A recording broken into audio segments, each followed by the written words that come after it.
We have not yet reached a quorum. Is a person on the show? Yes. We can proceed without taking any action. We've got things to do. We're not in a position to take necessarily any action if we don't have a quorum, but we can meet and exchange information.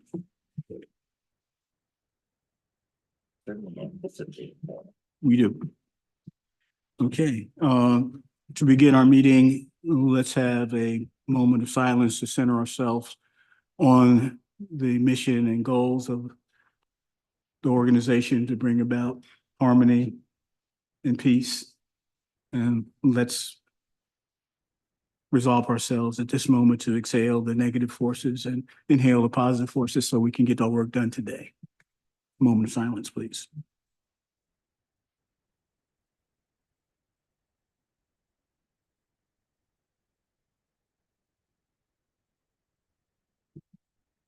Thank you. We have a public comment presentation today. Actually, a presentation on the Black Wall Street of Charleston Directory and the project. Dr. Dilligard. You, if you like.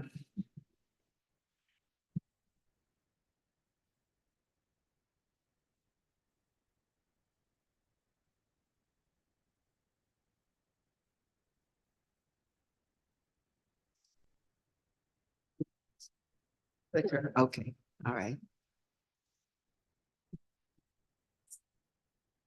Right. Good afternoon, and thank you for allowing me this opportunity.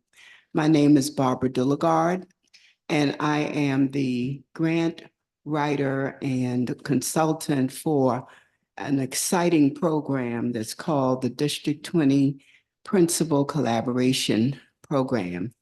And it involves 5 of the schools in a feeder pattern in the city of Charleston. And they are Sanders Clyde Elementary, Julian Mitchell Elementary, Charleston Progressive Academy, Simmons Pinckney Middle School, and Burke High School. And so we found that it's the better way of working with the schools is through a family group, because most of these students start at the elementary and go through that system of those 5 schools at some point in time. And so when you are addressing the needs of one child, you may be addressing the needs of a whole family.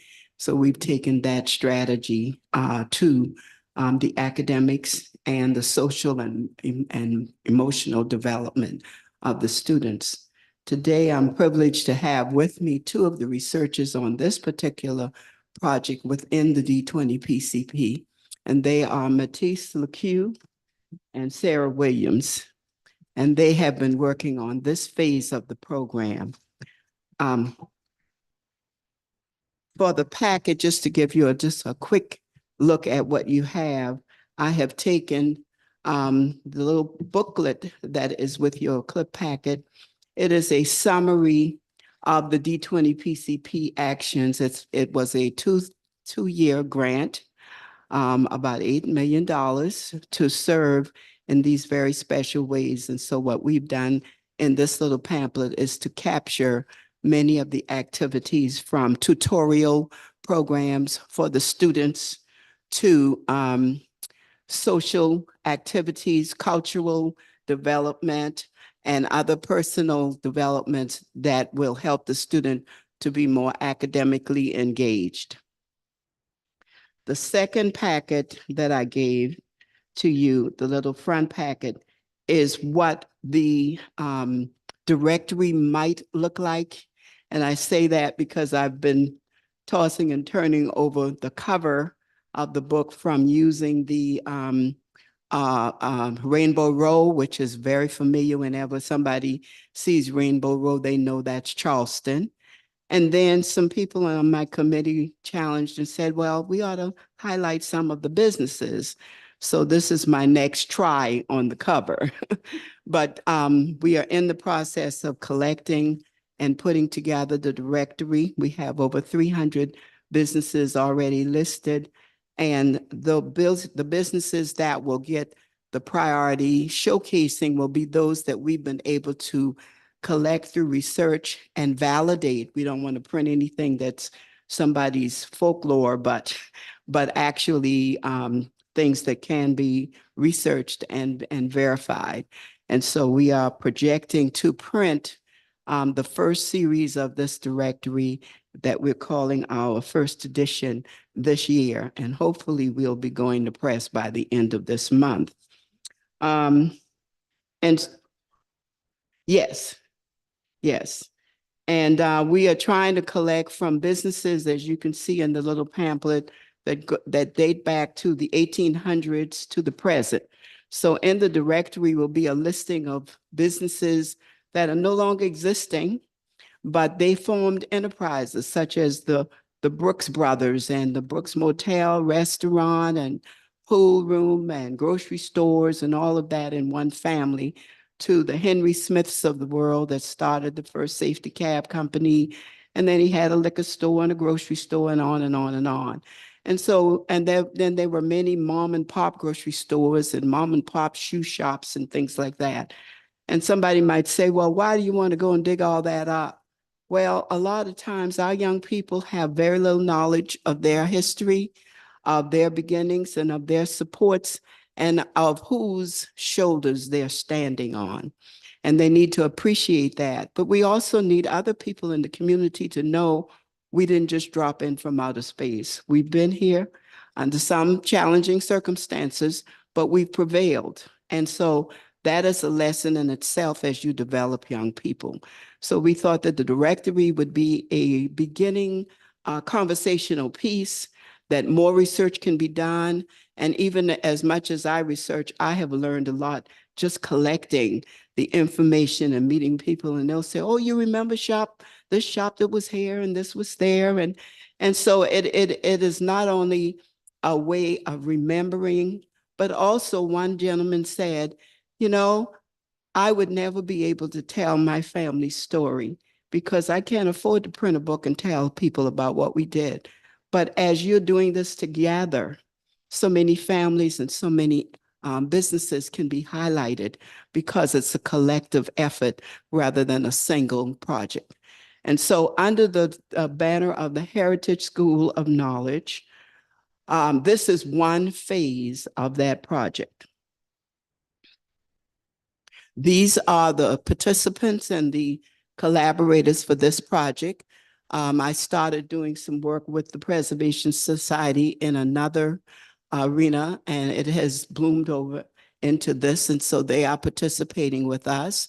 The Burke High School Foundation is also participating, and of course, we are being sponsored and financed in many ways through the D20 PCP project, which is the project funded by the Charleston County School District. Okay, now. Oh, which one makes it move? Can I just ask you to do it? Okay, so this is just the literature about the Heritage School of Knowledge and its purpose and why we are doing it. And a part of it is going to be the directory. Another part is going to be the bibliothèque. And somebody said, well, people won't know what you're talking about. Why are you calling it the bibliothèque? Well, I'm a former French student, and that's library in French.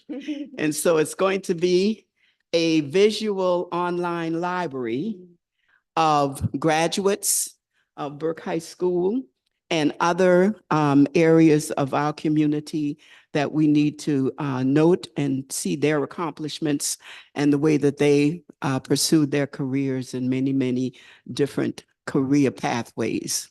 Next.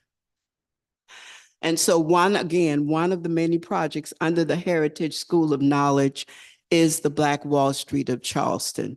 And part of it will be the oral history of collecting from people. And these researchers have had the benefit and pleasure of meeting with family members of people who started businesses and who kept the businesses going.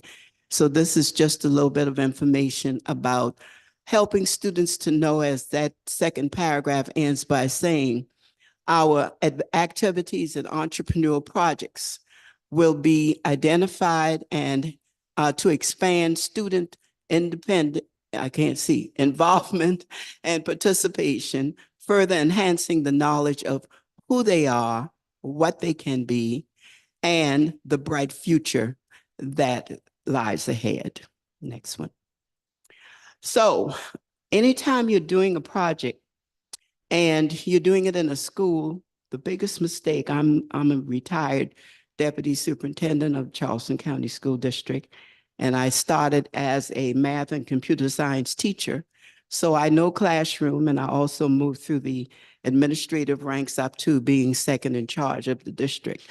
And so we are always looking for ways to be effective to involve students. And if you don't involve the people who are the provider of the information and you're from an outside source, the failure is written. So we engaged the media specialists in this project, and we had them to build on research techniques and understanding so that students can come to them and help with the research. And again, they're learning their literature. They're learning how to reason, how to support ideas, defend ideas, et cetera. So the media specialists at each school was given an assignment. And the first time that we introduced the Black Wall Street was in the May 4th, 2023 extravaganza. And so we had a spring festival, and we selected 5 of the major businesses, and each school had to select a business that was in the community near their school, do the history, and do a display. And it was a wonderful opportunity. And in some of the things that I've given you, you will see some pictures of that as well. Go ahead. And so the oral history will be the human bibliothèque, and people are being interviewed now to tell their story.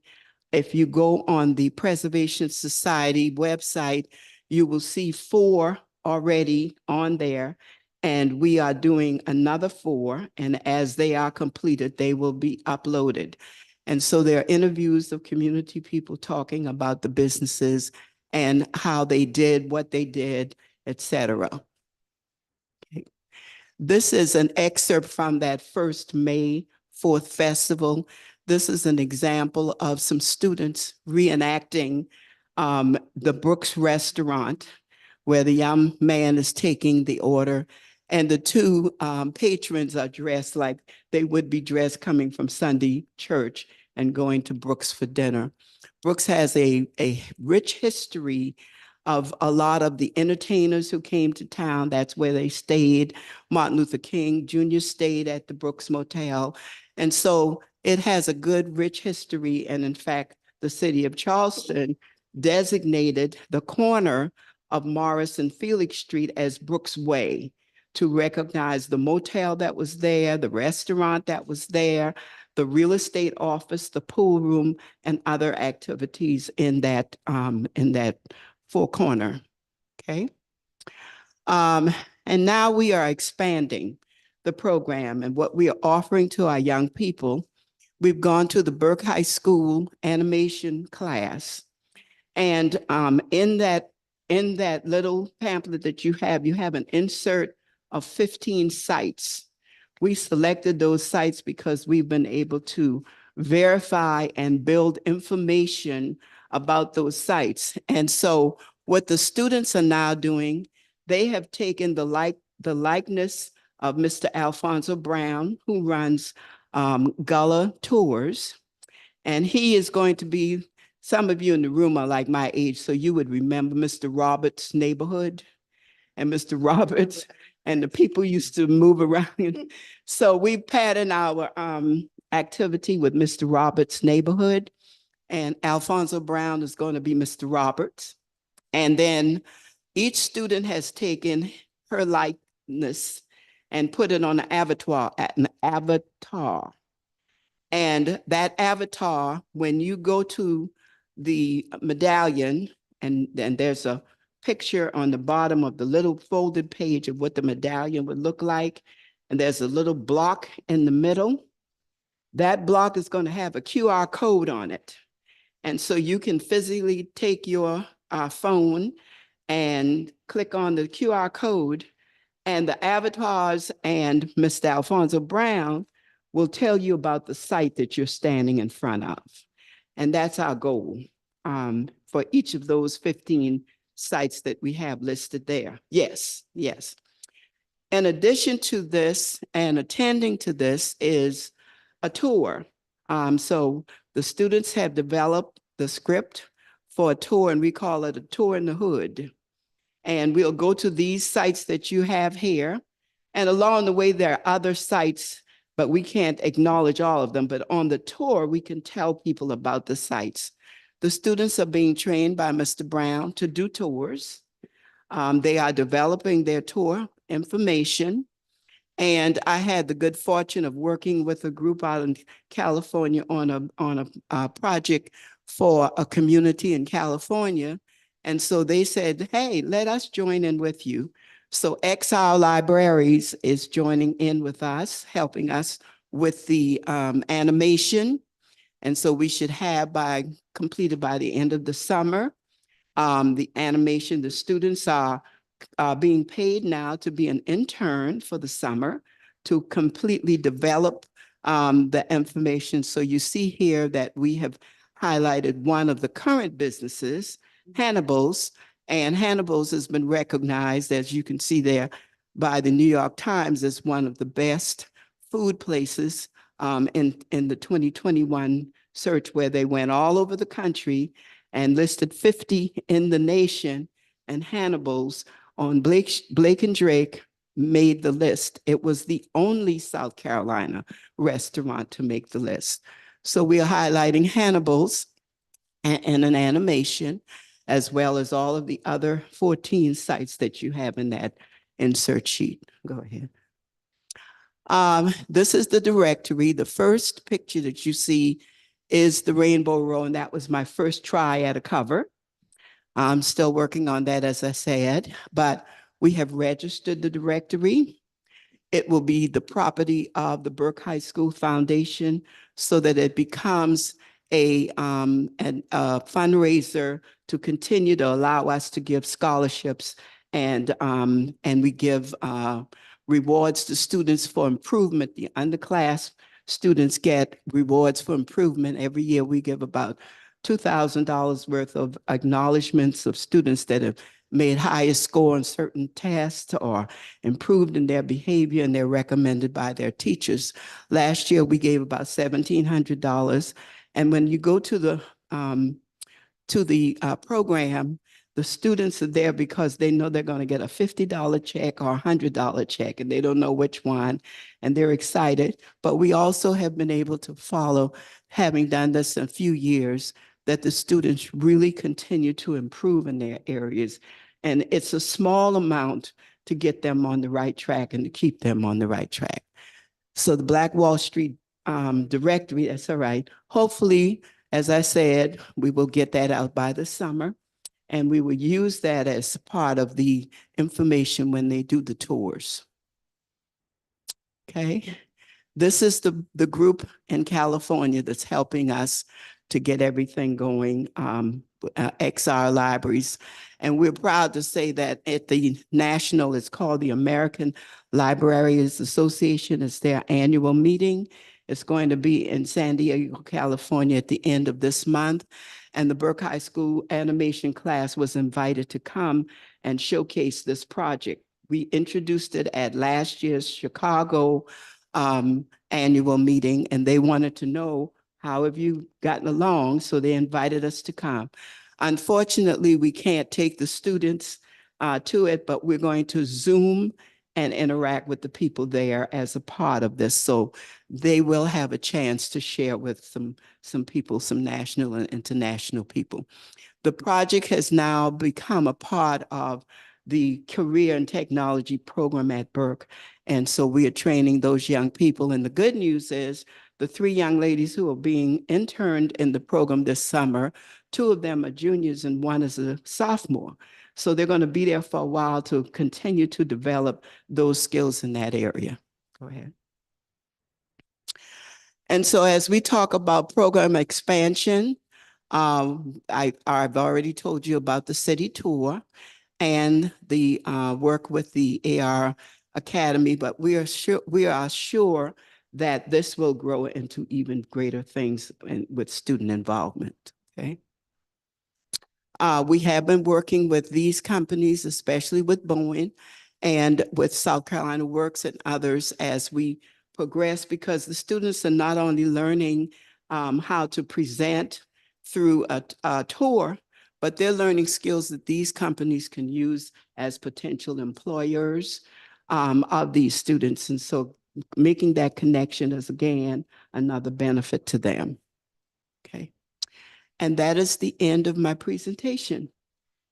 One of the things that Councilman Keith Waring suggested to me is that I share with you what we're doing with the 15 sites, which is on this page, the single pullout page. These are the sites that I've acknowledged. The only one I need to update is that should be number 9, should be Halston Bogues. No, I left the Bogues off, and I'll make that correction. But you can see what the medallion would look like.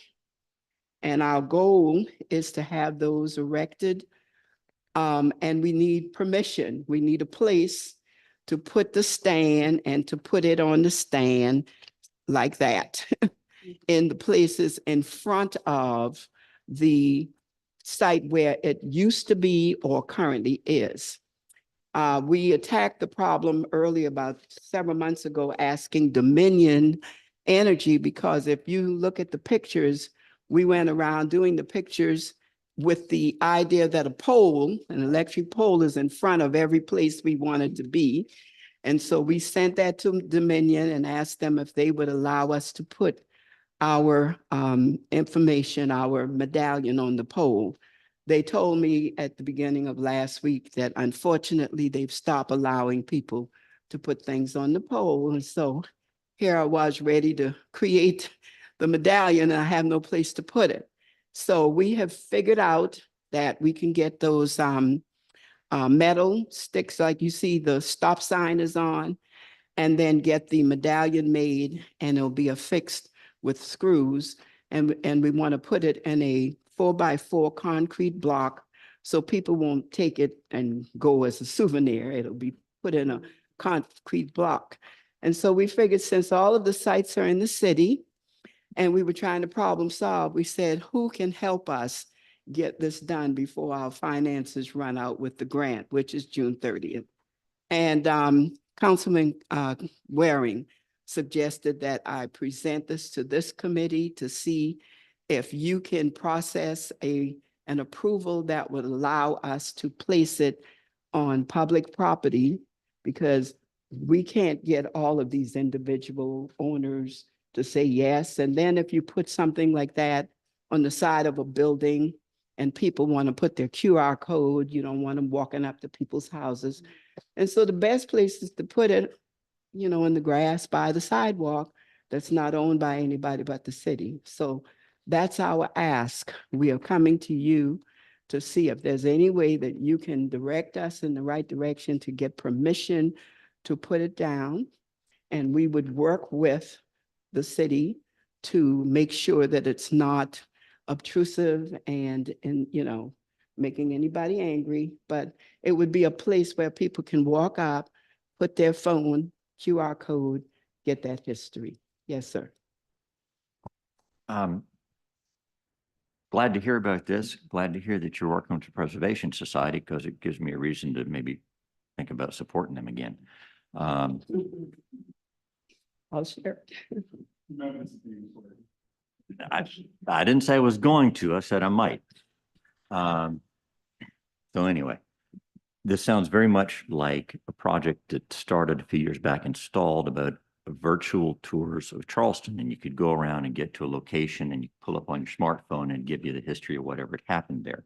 sounds like you made a lot more progress than whatever happened with that. I don't know what happened to it. I would hope that you getting involved with the tourism board, because it sounds like this ought to be incorporated into that and part of the tour guide training and everything. The other thing is, you're talking about this, if you're going out to James Island County Park and you drive the way I normally go to get out there, you go past one of these historic markers on the side of the road, big bronze plaque. And it talks about the Black business that had been there for generations, providing, the store services to the community and how important that was. And it's exactly what you were talking about. And it seems that that might be another option to get your medallion out, is these historical markers, which the city, and that's one of the things I've been going through. The city's history commission just approved a bunch of those for Maryville, just approved them for one of the churches, a couple of things around it. Those go up all the time. So that might be a logical way to get your notice out with the QR code in bronze. It'll last a long time.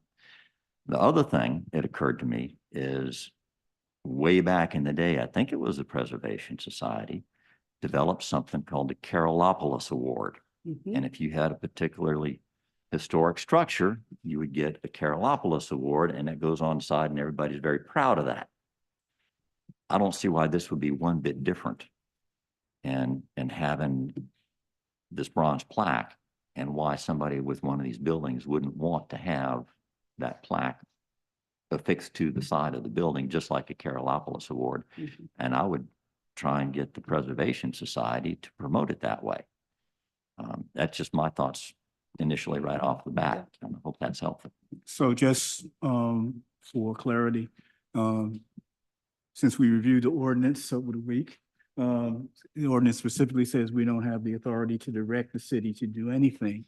We can advise and recommend that it be taken up. We are aware of a number of initiatives to digitize information associated with the Anderson Street Burial Ground, Mother Emanuel, and other sites. And it seems to me that this should fit into that. The problem is no single entity, all right, is leading it. And no single entity has the resources to make it happen. So Bob, that's a challenge. One of the things that we can attempt to do is convene folks, okay, and push. Councilman, do you have any observations about what the council could do in this regard? Yeah, so I would say that we need to involve the traffic and transportation department so that they can, so you mentioned that you want to put them like next to the street, like regular street signs. The map of the streets that we own versus the county owns versus DOT owns is will give you a headache to look at. And I'm not an expert on all that because in my part, generally, the city owns residential streets, but they would need to take a look at that map and confirm whether we have a right to put it there, I would think, or need permission from somebody else. DOT may have some regulations. Do you think it would matter at all if instead of a private organization approaching Dominion to put it on the poles that are already there, if the city approached them as sort of a? I certainly would appreciate any help. We sort of spent about a month kind of processing it. My initial contact was through Representative Wendell Gilliard, who contacted Jonathan, and he was working on it. The only problem we have is right now we have the funds to do this. It's in a grant and I've secured it. But if I don't spend it by June 30th, I don't have it. And because Dominion took so long for us to go hunting, we're kind of at the door. And if we can't establish this paid for by June 30th, we lose the funding that we do have. Yes, sir.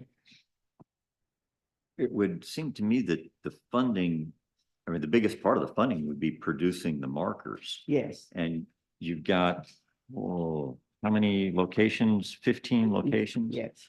Have they been approached? I mean, are there? I mean, I would just go knock on their door and say, hey, how would you like one of these markers? I mean, I would think you might get a lot of success. Well, the only problem with that is a number of these sites are no longer there. Yeah. No, well, true. Yeah. And the owners are long lost, different from who used to. The situation with Brooks would be easy because they're still there. But even a Henry Smith that had businesses all over town, no longer there. So we kind of looked into that. We did talk with Preservation Society about that award that you mentioned. And I was reading up on it, in fact, as late as last night to see is that our last ditch. But our connection there said that it doesn't qualify under the requirements the way that we have it. So we'll move on with the hope that if we can, even if we can't get every one of these, if the city had relationship with 10 of them, we could at least go ahead and knowing that we can work it out, and it may not be these sites, I think they'll let me go ahead and do the purchase of 15 because the QR code changes for each one.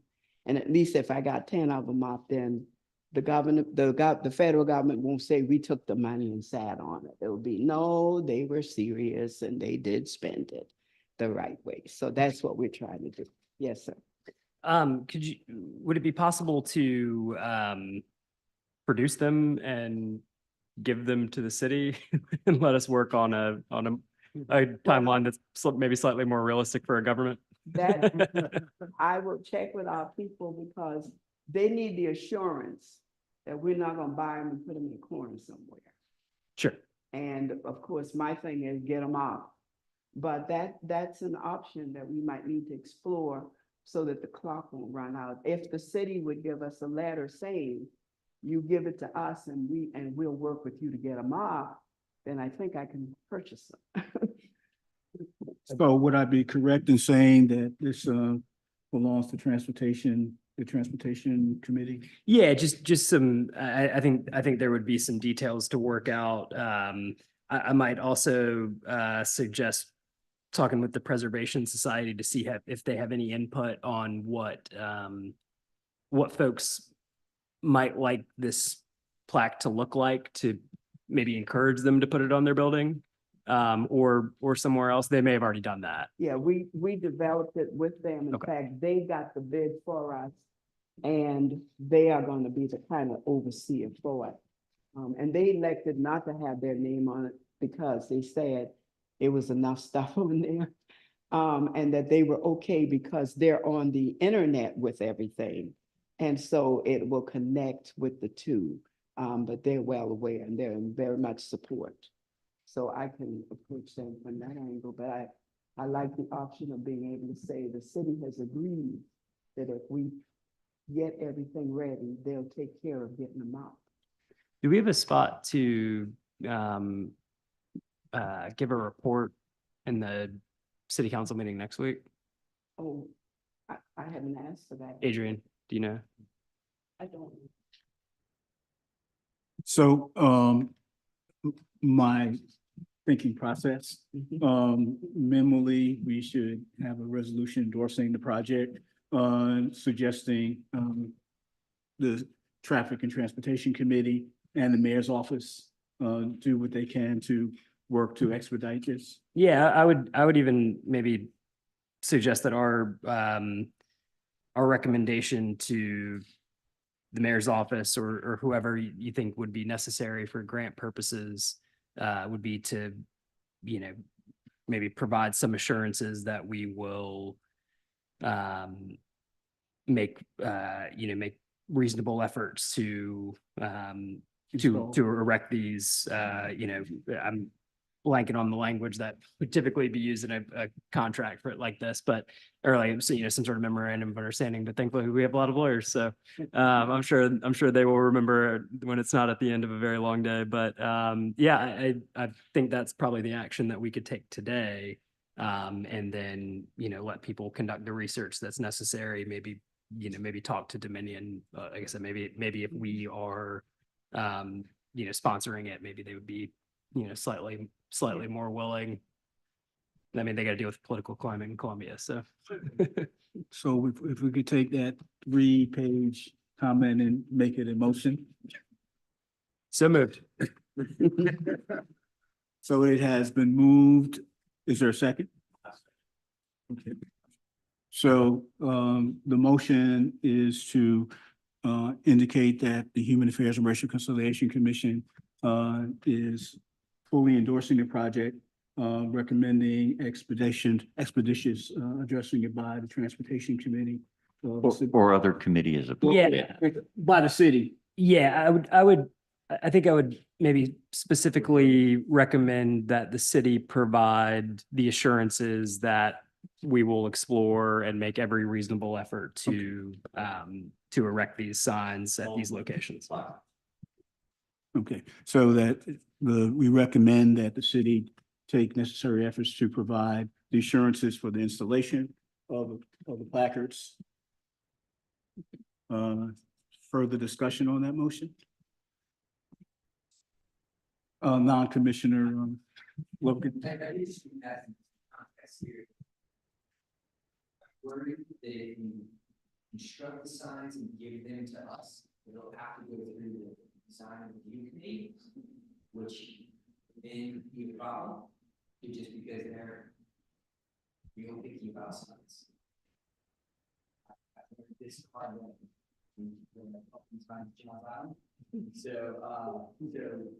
just I like the language that you use, Mr. Harris, that we take necessary steps. I know that I think somebody pointed out the History Commission, they typically do signage like this and approve it, and then Parks helps with the installation. So I'm just leave us a little wiggle room to find the appropriate place. Right. All that. Okay. Carol? Yes, I had, this might be something could be done in the interim, because one thought would be, if you produce the signs with the medallions, that the initial lifetime of these is in a traveling exhibit, which might go from place to place in Charleston. And they're obviously mobile. So as an example, I'm sure Citadel Mall would love to have them for a couple of weeks or a month. It's a And great idea. so I would suggest that would be a way to buy some time, but yet produce the medallions and the signs and get it out there and have people enjoy it and learn about it in the interim until we can get the actual approval to erect them. Thank you. Thank you for that. Mhm. Further discussion? Any no further discussion? Aye. Thank you so much. You're so gracious. Thank you for all your hard work on this. Thank you. Okay, moving on, the next item on the agenda, by the way, we do have a quorum. Quorum has arrived. Approval of the minutes of from May 9th, of our May 9th meeting. They have been previously circulated. Are there any corrections or adjustments?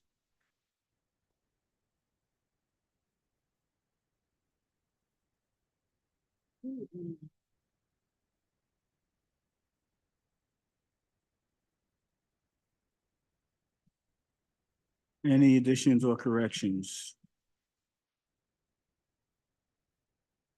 I move that we approve the minutes. Okay, there's a motion to approve. There's a second. There I do have, a language correction, on the section under old business. The paragraph above the subcommittee updates, as Co-Chair Harris said, that there was currently only one formal process to make a complaint. What I stated was that the Charleston Police Department complaint process is the only one noted and visible on the website.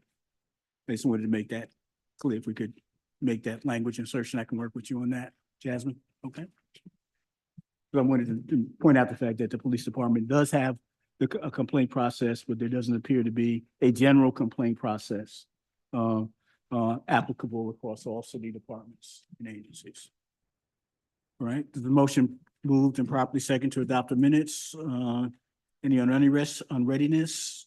If not, all those in favor, please say aye. Aye. Opposed, nay. Abstentions? The minutes have been adopted. The next item on our agenda is the manager's update. Thank you, Jerry. If we could put on the organization chart, please. While we're booting up the organization chart, I just wanted to make a city employee announcement. New to the legal team, sitting directly behind me is Catherine Dahlem. We affectionately call her Katie. And she is hailing from, I believe, the prosecutor's office, county? Okay, from the county. So we know that Mallory has departed and now we have cool Katie.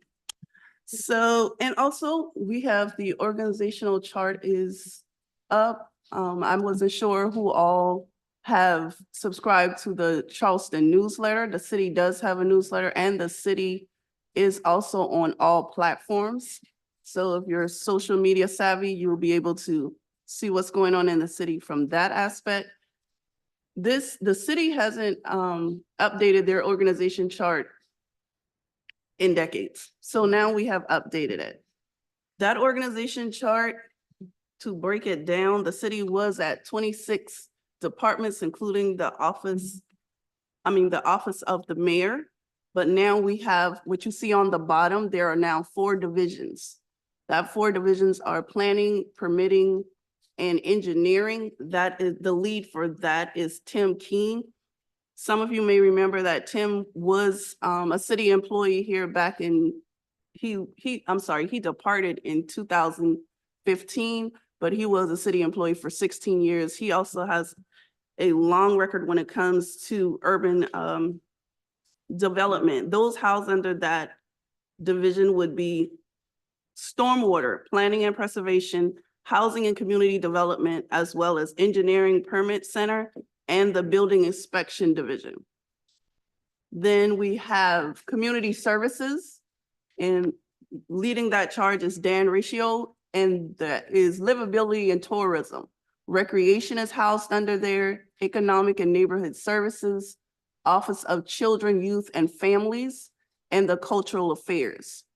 We also have facilities and capital projects, and that is Jason Kromsberg. And Jason will be leading with parks, capital projects, and facilities and maintenance. And the last division is public works. Housed under there, I know we spoke of traffic and transportation earlier. That is housed under public works and public services. And the lead for that is Robert Summerfield. And so those 4 divisions, those are where the houses would happen at. And of course, we still have a chief of staff. We have those departments that are reporting there and who reports to the mayor himself. And he, of course, has a scheduler and a special assistant. This is for efficiency, and it is also to break down the silos that we're trying to avoid here at the city. So I have that stored in Google Drive, so you wouldn't have to try and take a screenshot, but it's in Google Drive as well. And it's also on the city's website. Also, the mayor walked the creek on last Friday. He was there with several of his cabinet members. We know that was an important topic for us as well. Which creek? The creek, which is Gadsden Creek. Just in case the people listening don't know, we know what the creek is. The creek. Yes, so we know that he is involved with his boots on the ground. So that is what we're working on here at the city. The city is also working on different things such as the website. So the website is ever developing therein. conversations about that. Also, the LEP plan, I'm not sure who all knows about the LEP plan, is limited English proficiency. We want to make sure that we are being inclusive when it comes to those who want to attend meetings and want to be engaged. That is a very brief manager's update. Any questions? So, what are the departments?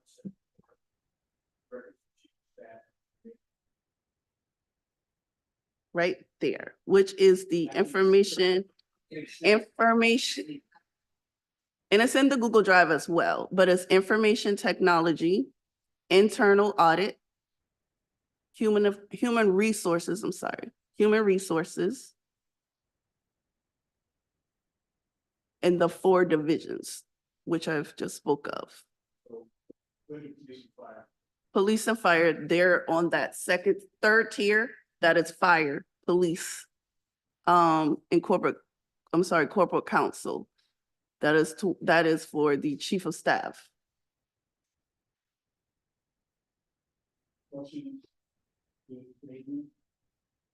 Probably from the last meeting, as the community development committee scheduled the discussion of the DAR. Yes, sir.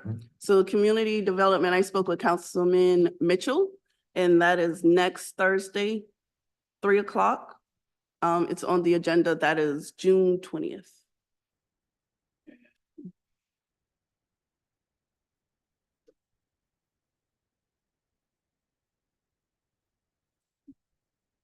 Mhm. Mhm. Yes, that's correct.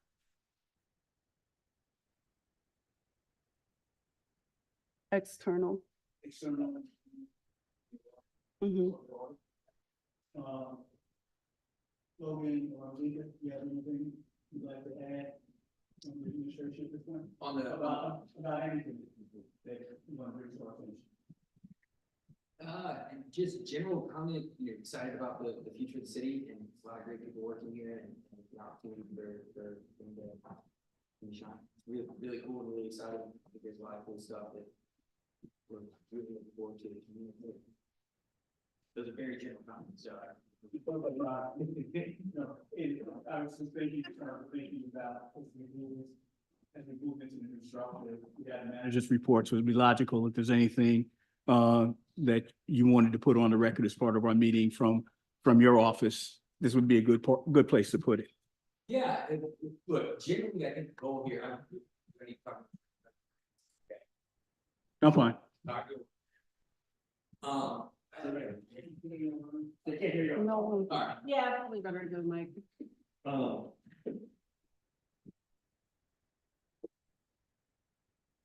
Yeah, I think generally the goal of this was, what we'd seen was that there were a bunch of departments. I don't know if y'all have had a chance to see the video, but there were a bunch of departments in one straight line that all reported directly up to the mayor. And what it led to was a lot of silos. And the mayor frequently said it wasn't 2 ships passing in the night, it was 2 ships passing in broad daylight.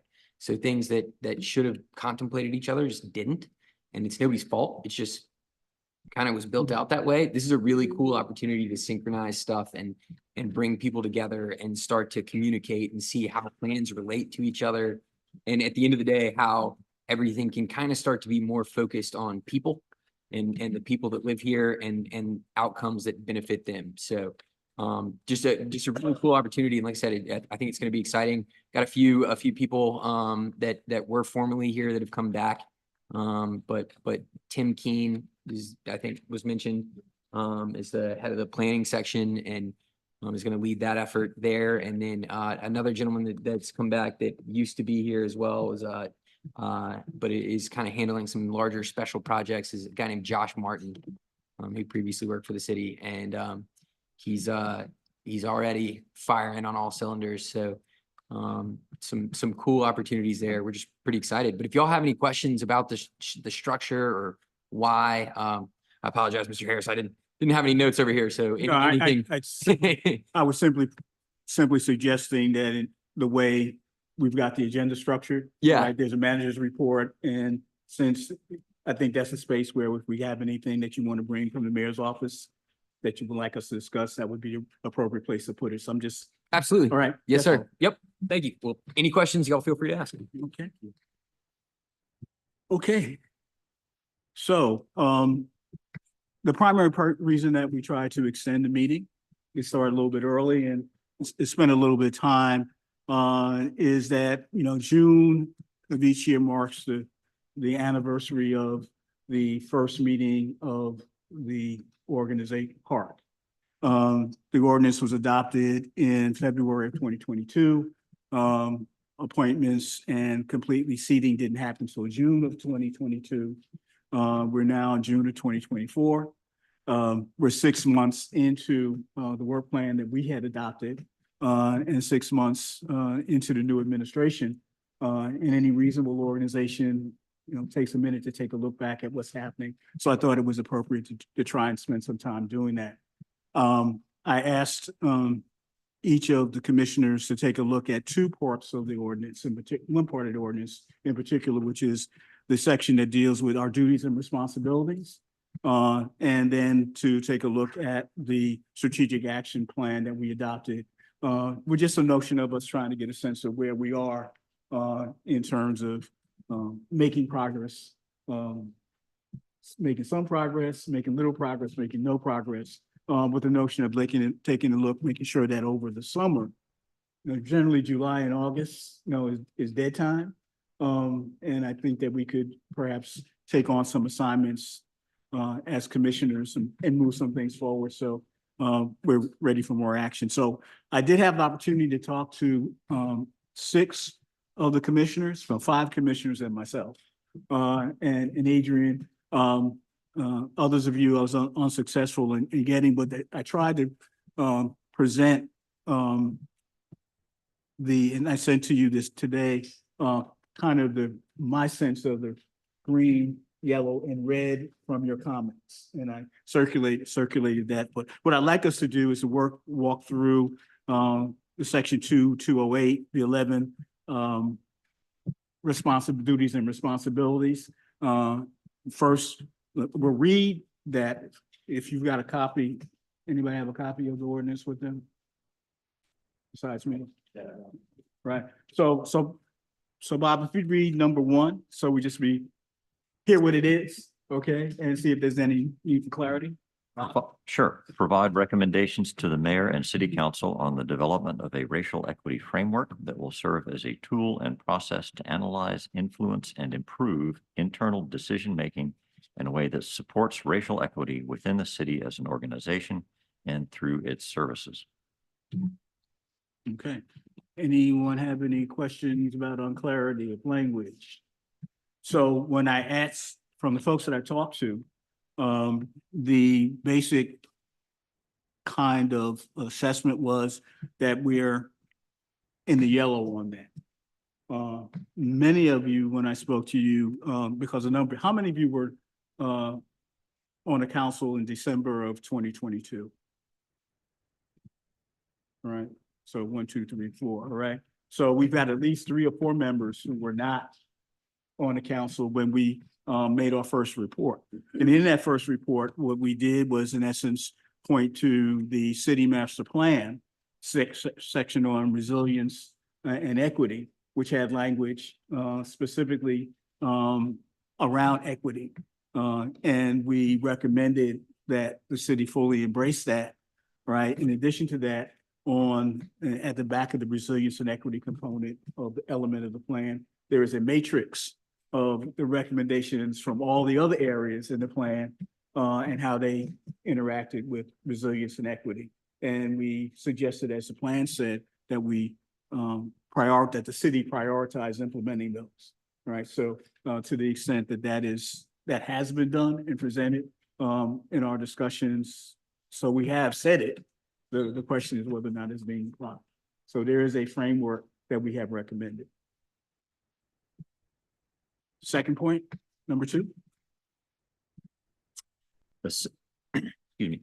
Assist city staff and participate in conjunction with the city in public engagement, education, and outreach activities that promote equity, inclusion, racial conciliation, and engagement. clarity? And there were couple of folks who said they didn't quite understand what that meant.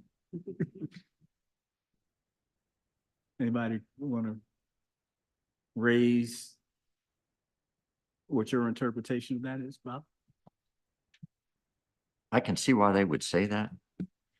I think it's kind of a gimme. We're here doing that right now. We're doing it online. We do it when we go to some of the public meetings. It's kind of what we should be doing and kind of do by existing. So I don't know that it's significant one way or another when you get right down to the statement. And the general reaction from the consensus from the conversation with folks was that it was yellow. But anybody, we made some progress. And there's more to be done, but there's some progress in that area. Okay, third one, Bob?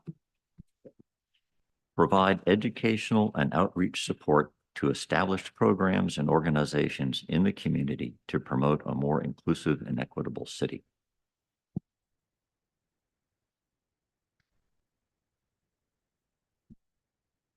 Bob? I'm sorry, Stephen? I think we're doing a reasonably good job of that. I mean, we've had a number of groups in here to give presentations, which I think has been helpful in sort of informing us on the overall landscape of what's going on in the community. I mean, I think we can do more. For example, I see another board member over there. I know that the Hope Center wanted to sort of update us on the work that they're doing, and as they're sort of figuring out where they fit in the landscape of homeless initiatives in the city. And so that would be one suggestion of how we could maybe improve on that, but I think we're doing pretty good on that one. So yeah, as part of this discussion, if there is a specific idea like that one, a group that we can reach out to. And remember, in our work plan, we have a specific item that says in 2024 that we're supposed to be reaching out. So as we interact, particularly as it relates to outreach, if there are other groups, anybody disagree with the fact that we are making progress, but we can do more? Okay. Next, Bob. Number 4, identify and provide active assistance toward training and resources to educate community members about the importance of and helpful guidance toward respectful and meaningful conversation.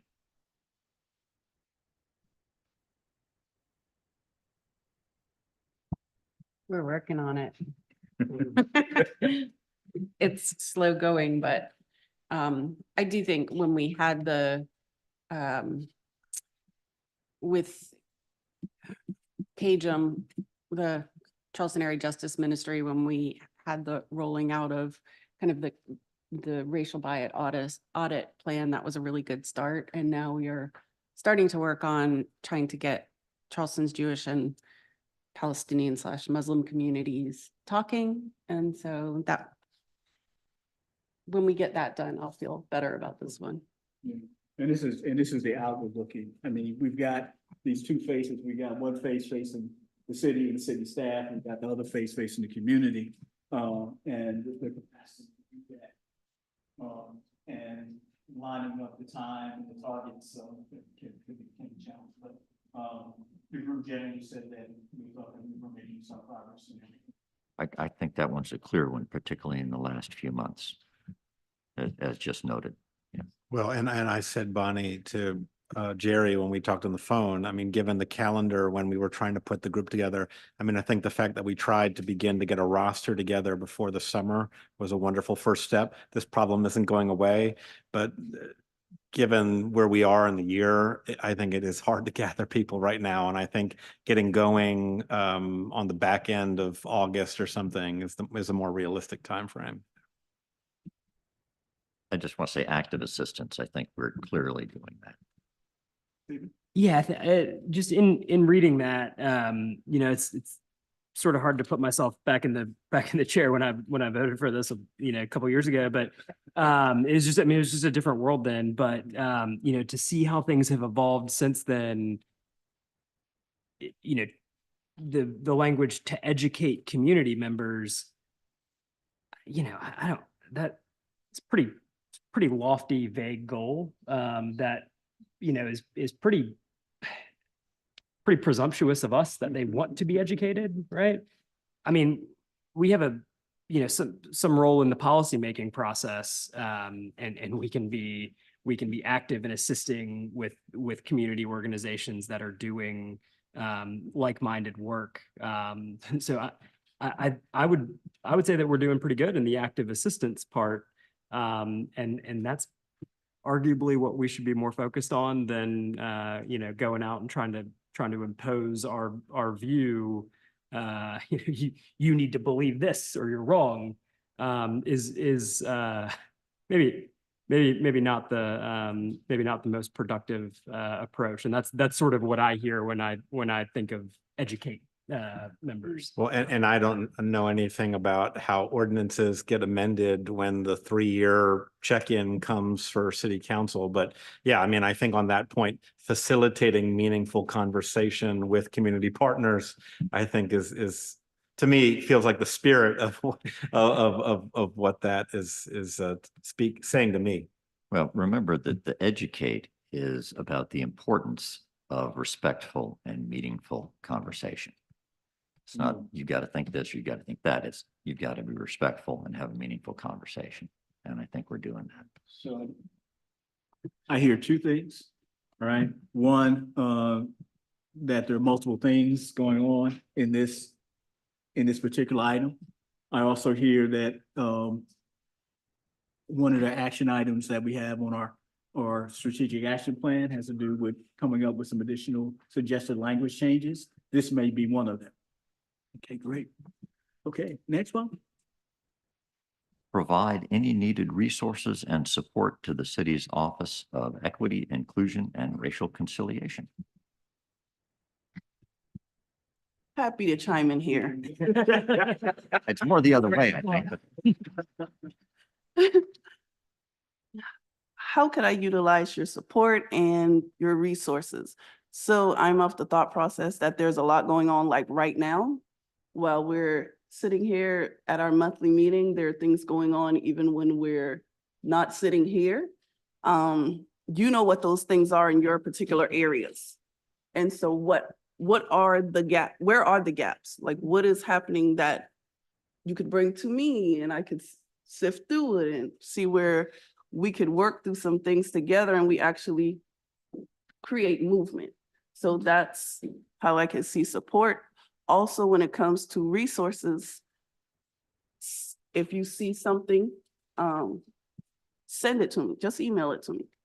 If I read through it and send it on its way, or, I could see something and say, hey, this is something that could work for the city, or I could see it in another department and, collaborate with that department and bring in heart.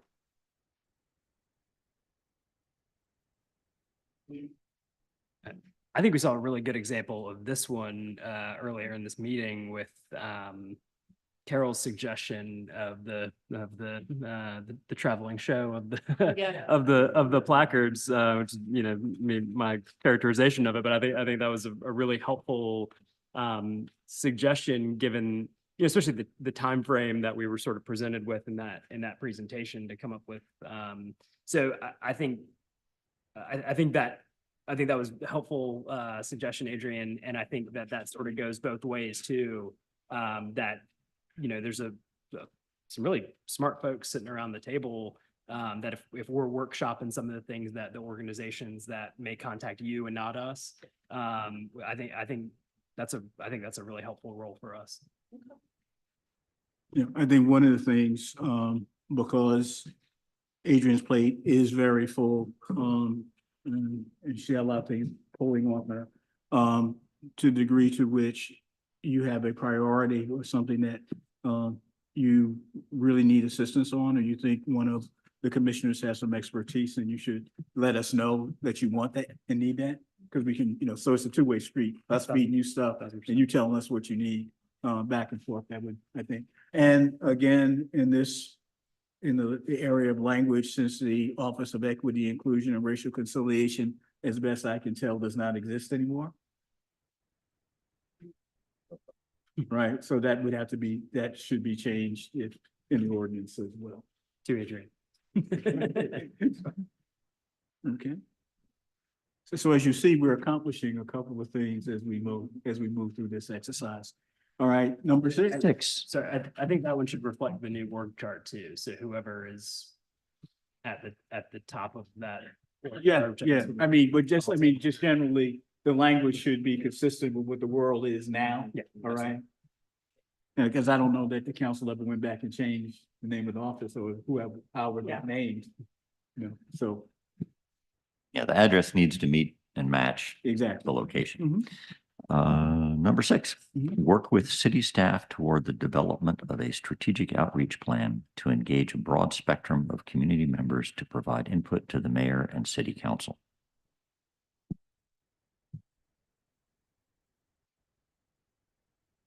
That one seems duplicative. Seems like that falls under some of the other ones that we've already talked about. So the difference for me here is that it says a plan. It's one thing Yeah. for us to work with folk, all right, when we're, and, you know, like, for example, the planning department around the peninsula plan, all right? They've consistently said, hey, we're having these meetings, can you come, can you bring people, et cetera, et cetera. That's different than a notion of a sitting down with, is it neighborhood services or whoever is responsible for talking about how we engage the community more generally. What came to mind about this is the discussion that we were having about the open data initiative, right? Where the city was talking about what data it was going to collect and what information would be available. That was kind of citywide and broad. So when I read this, I was thinking plan, strategy, right, as opposed to the interaction. Mhm. And it may be, you know, this should come out because, you know, that's above our pay grade. Well, I'm sorry. I'm not 100% sure this fits here, but I think it's really important. When we were doing the community event that we talked about earlier, we came up with a really good mailing list of community organizations and people who are interested in really one of our many areas that we work in. I think one of the most important things is having a really good database of community organizations and people who are interested in all of our different topics and maintaining that. And so I know we don't have a lot of resources, but I think that's one of the things that's important. And it's not just as simple as having a spreadsheet that we can mail out of. I think having a mailing program where people can subscribe and unsubscribe and can keep adding to it and keep it updated will be really important. And so I would advocate for some more resources for the HARC manager, which may be some money for, a program to maintain that mailing list, but also some help to just kind of work on that. And then we'll be able to mail, to email more things out to people, announcing events, whether there are events or other community events. And I think that would be a really good start. So let me get clarity, Bonnie. So I remember that database in the mailing list. So what you're saying, am I clear in thinking what you're saying is, I heard you say subscribe. You're saying when we have invitations or community events, be able to send those out to, are we gonna separate the database into police? Okay, all right. The different 7 brackets. I mean, I think generally, I was thinking about something like, things that many of us may use in our organizations, things like MailChimp. And if you're sending emails out, you have to give people the opportunity to unsubscribe. And it's nice because you can segment it. So you can say, all right, these are people who, were interested in the police thing, but they might also be interested in these other things. So you can send to the whole mailing list or parts of the mailing list, and keeping that in good shape and updated it takes some work. And in another life earlier, we were talking about our own website and our own newsletter. The city now has a citywide newsletter. The question of, do we make contributions to that newsletter? as part of our community, as part of the overall community outreach piece. Again, that's a give and take. Kind of such another opportunity that's there. Do we want to once a month or once every other month or some cycle have something relevant to the areas that we're interested in and the things that are moving in the newsletter? Yeah, I think that's important because I'm not sure, maybe I'm wrong, but I'm not sure how much of the citizenry of the city are all that aware of the work of this body, which is a communication issue, I think. Yeah. That was kind of what I was gonna lead to, is if we have a strategic outreach plan that we're working on the development thereof, well, whose plan are we talking about? Is it Parks plan or is it the city's plan? And it seems to me that the city probably should have one strategic plan that we are trying to provide outreach to ensure that the community that's engaged in that plan is as broad as it can be. So our role here is a supporting role in this effort, not a leadership role in this effort. And I don't think that's very clear in this statement. And also point out that in our first report back to City Council, we look back at the community engagement component of the master plan, and it had about 10 recommendations about making more resources available on a citywide basis for that. And clearly it's much broader than the resources we had available, but there is a set of recommendations that had been adopted as part of the city's 10-year comprehensive plan that could be looked at as a framework for doing that.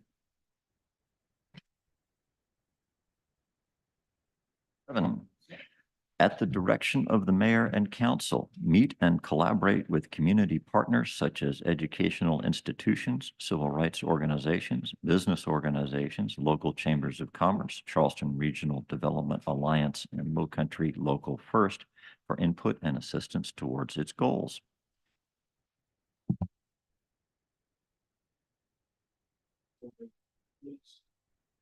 Mixed reaction. Some folks identified the fact that we were meeting with groups, right? The other folks saying that it was not at the direction of the mayor and council, right? That some of the interaction and collaboration was happening because of the nature of what was going on, and we weren't waiting to be directed, right? So there was some yellow toward red in that regard, depending on which side you talked about. We also raises the question of those of us who are appointed by members of city council, how much we talk with them and get their input or their suggestions about things, or really how those things come from city council to us. Is it the city council as a whole, do they need 7 votes for them to tell us to do something, all right? Or ask us to look at something, right? Or can it be something that a council person is thinking about and wants some more discussion about? For example, Councilman Waring suggested that Dr. Gilligard bring her issue to us today. He didn't call me and tell me that. No, yes, he did. He did it late. I mean, I got wind of it, but I'm just saying, but that's the dynamic there. We're doing the engagement, all right, but it's not necessarily at the direction. It's certainly taken a while, but I would actually say that council members are more often now telling people that contact us, you should talk to Hark about that. Yeah. Do you want Jerry and Jason's email addresses? That's how the folks asking for the ceasefire resolution for Gaza came to us. That was suggested at a council meeting. Obviously, Councilmember Waring, I know that I've suggested that to groups. So I think that's sort of slowly rationing up. But I do think that we have not reached out to the Metro Chamber, which runs a bunch of organizations or a bunch of programs for women, for minorities, to try to get a leg up if they are interested in business or politics, whatever it is. And people who are on this commission now are not going to be here forever. And so it's probably a good idea to reach out to those groups and let them know that we exist. let them know what we do. And so if they are somebody who is, is interested in getting more involved with the city, this would be a great place for them to start and learn about, operations from a more inside perspective.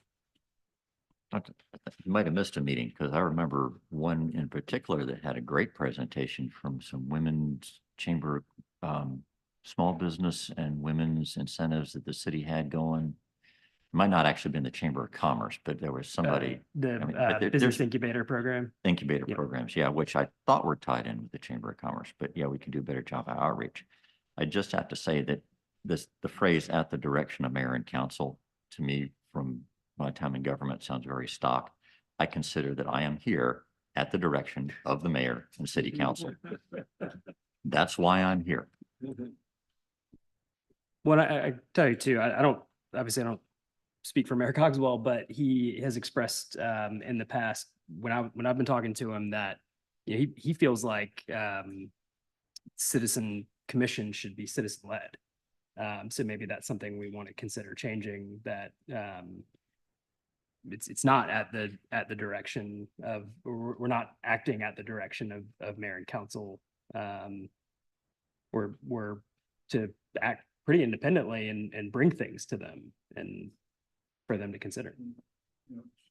To a point that Carol Fry often raises, that we were birthed in a time of conflict and concern. And some of this language here reflects that, we don't want a runaway commission, there are other portions of the ordinance that talks about thou shalt not. All right. Yeah, I hadn't carefully read the ordinance and then I saw like, oh no, we will not do these. Right, And that so- was haggled over. Right, so again, some of the language is framed in the time it was necessary in order to get the ordinance done. All right, now that we have some practical application and we're talking about what things might look like in the future, that's something to raise. Yes. So 8, they will fully vet whether to become a community relations council in partnership with the South Carolina Human Affairs Commission. That's on my list, but I haven't gotten to it.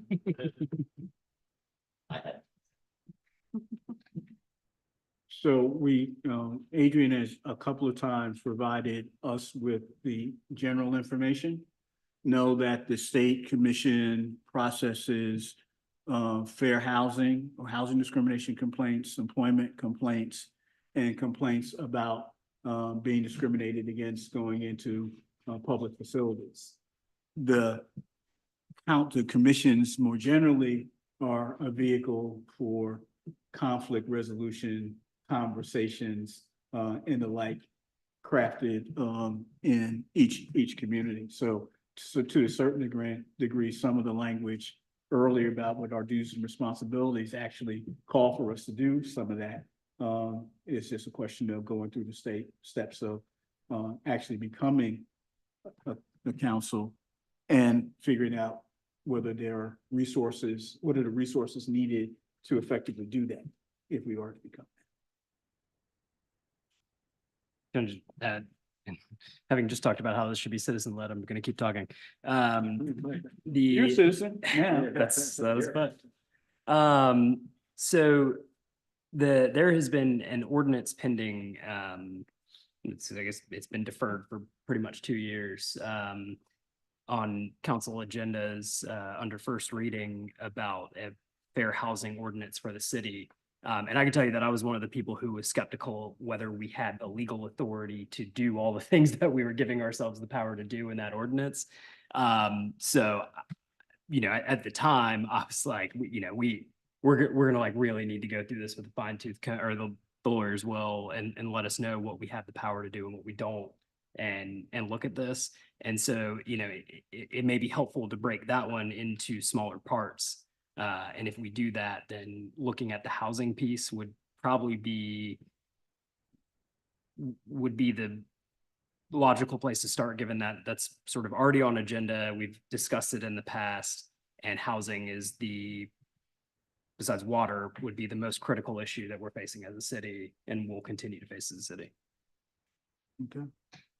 So I put a star on that because, in my notes, because as I spoke to everybody, they were saying, hey, that's logical, that's something that should be done. So, if we've got 7 months or 12 months on our current life, that's probably something that we should bring to the fore for action before the council, before this body expires. Okay, number 9. Report annually to the city council on the status of its work, its recommendations, and any activities related to carrying out the duties and responsibilities of the HARC. We're doing great on that. All the way green. Number 10. Assist in the review and provide recommendations in any other areas of equity, inclusion, and racial conciliation as needed, and engage the mayor and city council as needed in furtherance of the welfare of the city. And of course, it kind of ends there. Unless I go on to 11. Well, no, again, any observations, folks generally said we're green about that. They use the union peer conversation that we're having. The conversation about even the city council, and we did this in the first year, the hate crime, the state hate crime bill. I mean, so there have been situations where we've made recommendations and advice that, well, it's taken it out of something else, but we have stepped up and done that. Yeah, the bar amendment, all that. And the bar amendment. And police, audit. Mhm. I mean, maybe we've done that in several different. Okay. Good. Number 11. Is to conclude, at the direction of the mayor and city council, carry out any other issue that they deem necessary to carry out its duties and responsibilities. Let's just cover your bases. Okay. Okay, so we come through that with a number of items that might be suggested in terms of language changes. We come away with the notion, particularly as it relates to communications, newsletter, database, kind of activities and action item associated with the Human Relations Council. Okay, great. Turning to, what time is it now? It's 6 o'clock. We might get out of here on time, maybe even early. Turning to the 2024 work plan. Recall this plan came as a result of our work sessions with Goodstock and also with one session with the core equity team. And we had anticipated updating this in real time with continued support from Goodstock. We have not had the opportunity to have that, so we're now in a situation where we're going to have to update it ourselves using the resources that we have available. So just starting with the big heading, anybody got the work plan? Evaluation of, oh wait, that's not. Go ahead. Yeah. Just the big headlines, like the 3.1. So priority number, the first one is evaluation of efforts. And you want the goal and objective there that Yeah. the 3.1 beginning January 1, advocate for and facilitate city efforts relevant to economic mobility, affordable housing, and local minority business participation, i.e. the racial bias assessment, the bar amendment, and union peer. You'll recall when we adopted and listed those three, it was kind of the lame duck session. We kind of talked about this as in November. These were things that we were trying to get done before the new council and mayor took over, right? And there's a whole list of things that a number of you mentioned in our conversations that could be on this list. And so what we're confronted with, I think, is talking about what are those additional items, right? We know that the BAR is going forward to the Community Development Committee next week. The racial bias audit update is going to the Public Safety Committee. We'll hear what They're talking about the Union Pier, economic, Renaissance District, is up in the air in terms of, it's in the concept that was developed in the prior planning process, which is not clear what the path forward is now, with the development, now that a private entity now owns the land. But are there other things, one of the suggestions that was made, was that we develop a short list, and perhaps use, Carol's matrix, all right, along with the, equity frame, the 3 equity questions that are in the master plan, to come up with a list and do that between now and September. So that's kind of July, August work I see for us, to come up with that list. Meanwhile, things are happening. Yeah, and if there are things that you know, Councilman, are coming forward that you think we should pay attention to. Oh, I was just going to suggest that, I know, so there's a buyer of the Union Pier property and new development team there. I know that his team in the past, when they've worked with the city, has come and sort of briefed us on their efforts, and been pretty open about it. I don't know, I don't know how far they are down that road. I don't know if they know how far they are down that road, but I wonder if we could reach out to Ben Navarro's folks and see if somebody would maybe come as they get a little bit further down that road and have some clarity about how things are gonna shake out, especially with sort of the financing pieces, and then can start to focus really more on the granular details. If maybe we can be, a bit involved in that process, or at least if they would sort of keep us up to date so that we can think about how we can be involved in it. Other hot things that come to people's heads, mind off the top of their head? For me, you mentioned someone mentioned the unhoused situation, and I know the mayor announced a proposal for a rapid connection kind of initiative. That sounds like it's going to be multi-jurisdictional. That could be somewhere on the list in terms of us being smart about that.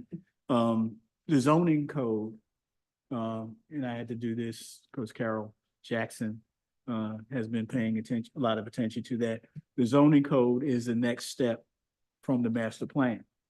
All right, it can impact the affordable housing question. It's going to affect what happens with the whatever's developed for Union Pier is going to, well, the planned unit development is going to have special zoning. So there are a lot of housing, economic empowerment related matters inside of that. So, and I think I know there is a report from the zoning working body moving its way towards city council. So that's something for us to actually. Everybody should go review the community development presentation or meeting from last week on that topic. Okay. So it was helpful. Yeah. Great. And that's a great point. One of the things that we need to figure out is to know when the city council committees are talking about things that we're interested in. All right. Folks don't have to come to us. We can listen to that and then see if there's something, some comment or observation or information that we need to be sharing in that regard. Okay. So number 2. Jerry, I almost feel like I feel like there's so many city meetings to keep track of. I mean, I almost wonder whether it would be helpful, and I mean, I say this, I'm like, am I giving us all more work here? But to figure out, like, would somebody on this commission be responsible for making sure they watch this meeting and then come back to us with any relevant, things, like, so that we could divide it up. So it's not like we're all having to sit down and you're sending us, oh, watch that meeting, to watch that meeting. I mean, how can we divide sort of monitoring, Okay, that's a good, yeah. that's, I mean, one of the things I was thinking about is us taking on assignments like that. Oh, I thought we were taking on those assignments, in the very beginning. I don't know if we remember, but we had leads for certain areas. And so I think somewhere along the line, it kind of fell off. It kind of fell I don't off. think. I was actually just gonna volunteer. I watch all the meetings anyway. Maybe not, it might take me a while, but, I can at least let you know after the fact. That. Councilman, that's a wonderful suggestion. So. With my abundance of free time, Just for what we did initially was ask folks to take a look at the special commission report, section of the special commission report, and look at the master plan and review that. We didn't charge people with continuing to follow that committee. We didn't continue that assignment necessarily. But it's a good point. Bob? I'm getting it. Came back green. It was flashing red for a second. I'm one of the people that committed to track a commission. So the History Commission, and they meet on Wednesdays. I can't do that, but I've established a rapport with a couple of members. I catch them sometime during the month, say, hey, you know, what's coming up, and try and just keep abreast with them that way through developing personal relationships. And so there are times when something comes up and I'll come back and I'll give a brief update to the council here. And I think you've all heard me give a quick update on what they've been up to. Mainly it's most recently been the plaques I was talking about earlier out at Maryville that had been approved by the History Commission to put up commemorating people out there. So that's kind of how I see it happening. And, you know, for those who can, that's what we're doing. Thanks, Steve, for that. Thanks a lot for understanding your meetings as we move forward.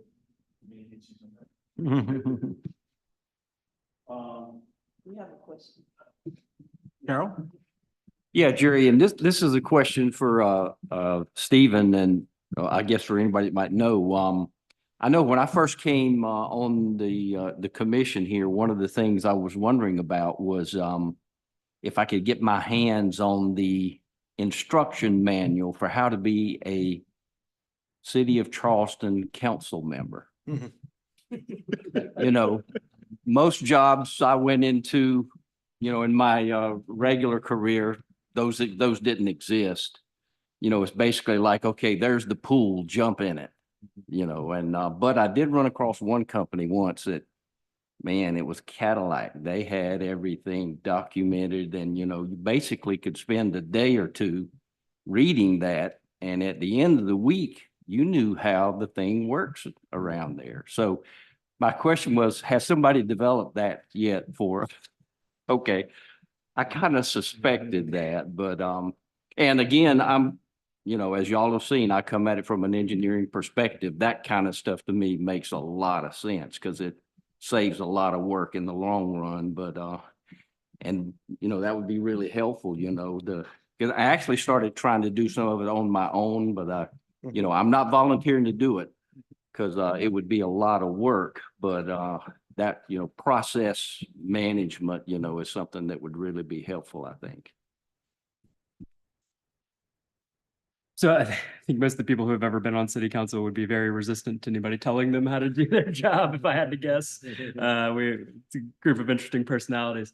But we do get really helpful information. Some of it's been streamlined recently that, you know, we find out, like we get a email every week of all the meetings going on at like the, you know, the BZA and the DRB and those types of groups broken down by district, which is super helpful. And a glossary of abbreviations. Nope. You'll have to Google those, but it may be written out on there. It probably is. It wouldn't tell you what their responsibilities are, so you'd have to I call Ross Appel to tell me what's the difference between a variance and and you know, like whatever other kind of zoning changes there are. But we also get like a meeting list for the week, and I'm sure that's published somewhere. And that may be something that, may be of some interest that'd be helpful to be distributed in case you want to, you happen to know there's something on the community development. So that's just kind of a reminder of when that's going to be. So there is an ordinance that's a thou shalt not for the city council. The order of meetings, all right? The Yeah. My obligation. predecessor is responsible for that. Yeah, I mean, who is, what the standing committees are responsible for, how motions are to be made, how you're supposed to behave at meetings. So there is something of a etiquette manual. Okay, I'm not quite sure it matches what you're saying, but there is that in an ordinance, and it was actually revised recently. Couple years, like right before I got on council. Right. So we can look up, if you look up city council. Oh, yeah, it's a new. And also, just to chime in to what Stephen said, if there's something on agenda that you're interested in, there is Agenda Center on the city's website at the bottom of the page.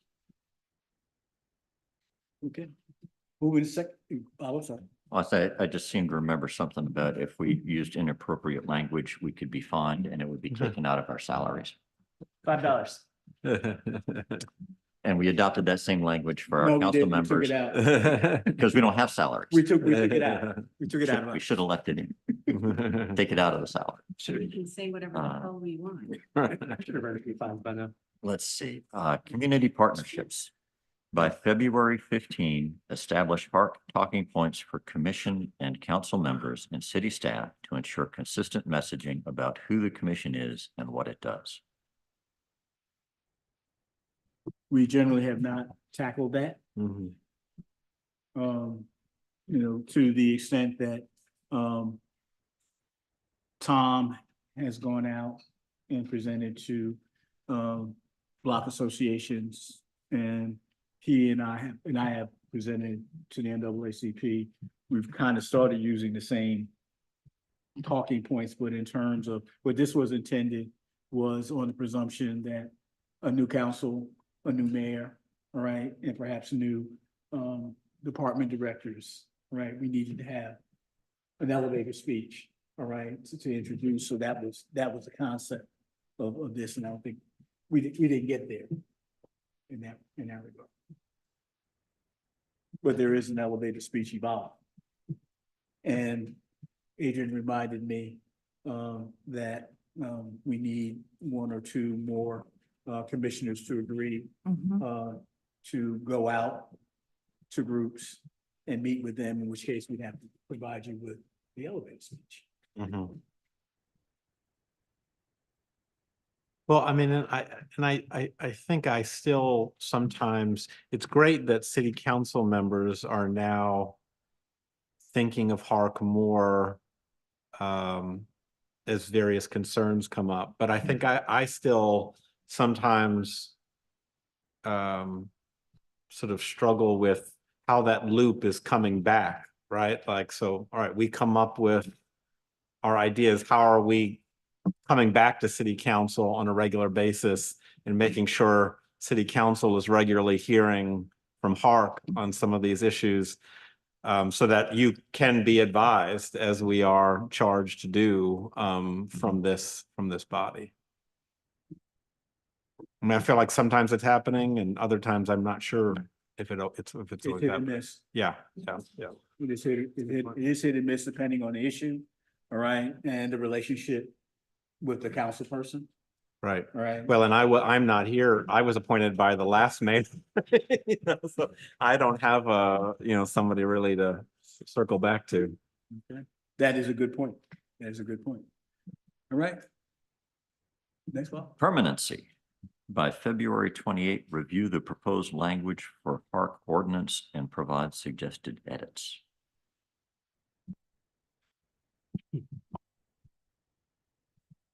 We need to work on that. Mhm. One of the things that concerns me about the way we're constituted is that generally there's one of us from each city council district. And we don't necessarily have the diverse representation on Hark that we should have as a result of the way we are constituted.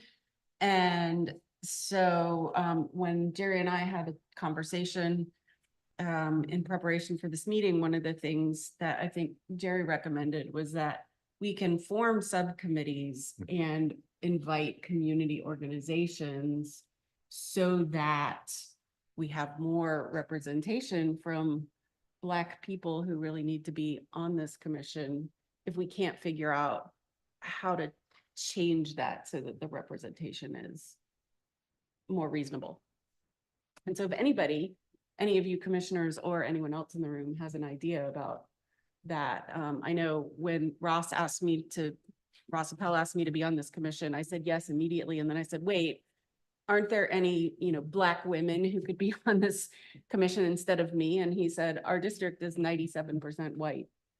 So that gives you an idea of sort of what we're up against, so. I think that sort of, that last part like really kind of puts a fine point on the issue is that, I mean, when we looked at the new census data to redistrict, the reality is it was not possible to achieve the racial balance that we had had in the past because the city had become so expensive that it had, run off, so many racial minorities that we know are disproportionately less wealthy, and couldn't afford the, exponential price increases that we're seeing. And so, I think that is a great way to solve it would be to bring in groups who are interested in, kind of constantly sending representatives to participate, to supplement. Cause I mean, we could certainly go out and, find people in the community, but I mean, the reality is like, if we're looking for proportionality, we might have it. And that's kind of a pretty ugly reality that we have. But as the ordinance is rewritten, it could be changed. It doesn't have to be one person from each city council's district if they write it differently. I just don't know how that might be achieved. I don't think we necessarily have to pick people from the district. I'm sure that's in the.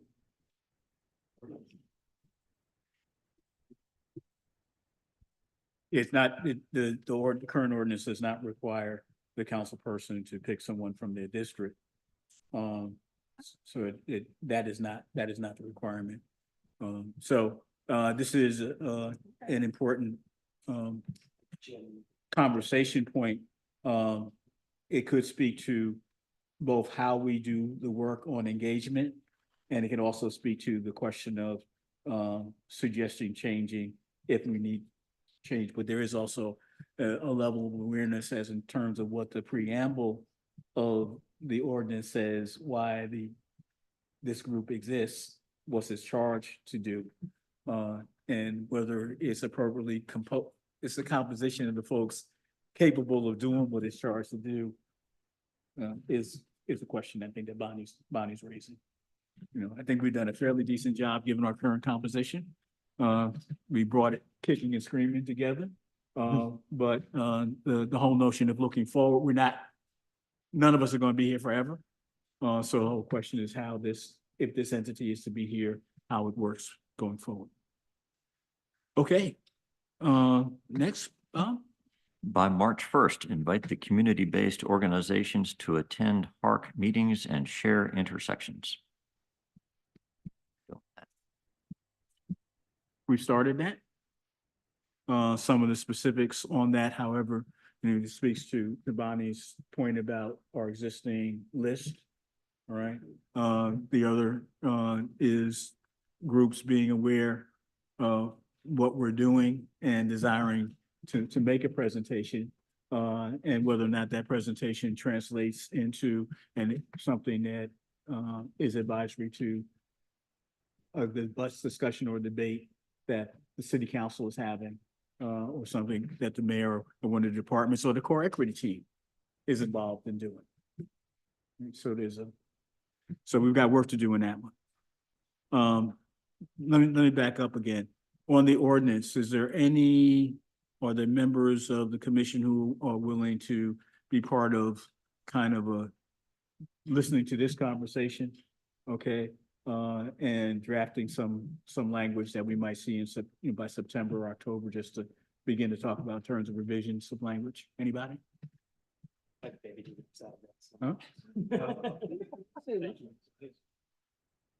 Okay. That's to you also, Bob? I was actually going to bring up later that given the summertime, we might ought to Okay, aim for some workshops and things to get great. together. Thanks so much. Okay, next. By March 1st, establish key performance indicators for HARC.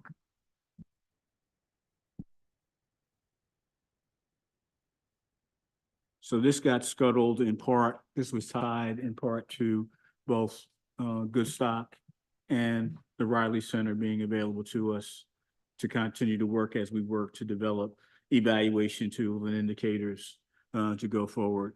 So that kind of is something that we need to address and think about how do we go back through our duties and just list, you know, it's an indicator how many meetings we have.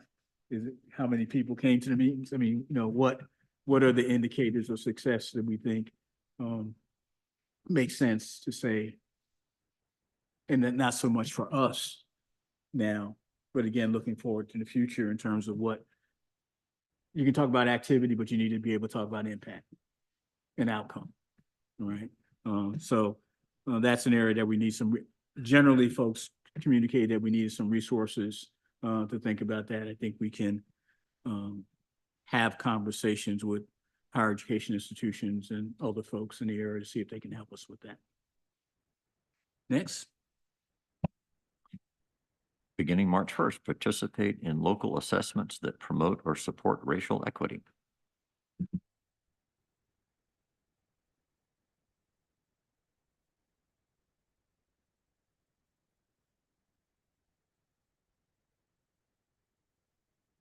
So you guys, in the conversation I had, people said this, we had made some progress. Some folks noted things, again, the union peer process where there was analysis of gaps. There were considerations of affordable housing, business development and the like. I'm gonna get this. The burial ground project that the Preservation Society is doing with Anderson Street African-American burial ground. They've done an assessment of where, and I provided Bob with the map that they've done and a guide on where there are burial grounds and how they may be impacted by development and the like, and the existence of a city ordinance that is at least causes wait a minute, there's a burial ground before you move forward, you got to resolve things. So there's some resources there. So there's an assessment. Those folks are now thinking about how that gets to be implemented and move forward. That's an example again. But Adrian produced a list of studies where there is data that can be used to inform our conversations as people bring things to us or we're seeing things talked about. Next. By June 1st, advocate for a budget that supports HARC programming expansion and community engagement.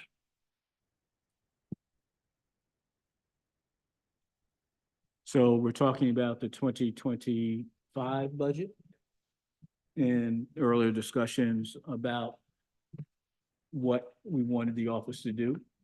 How does the budgeting process work? How do we, what, as far as a timeline, we?